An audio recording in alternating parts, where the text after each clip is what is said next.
بص كده انت مبدئيا عيل راجل. عيل راجل؟ ايه الجملة يا ابني اللي مش راكبة دي؟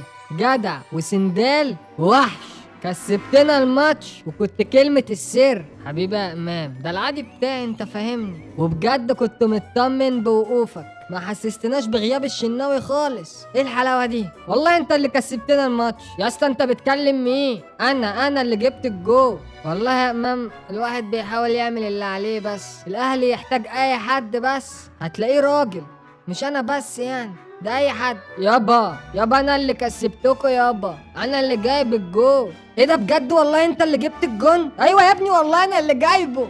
جدع يا اسطى جدع. جدع ايه؟ انت هتكمل معانا يا درش وهتكسبنا البطولة كمان، وانا يا اسطى وانا هكمل معاكوا وهكسبكوا. شاطر شاطر يا شحات. بس عايز اقول لك على حاجة يا درش، والله مان اوف ذا ماتش.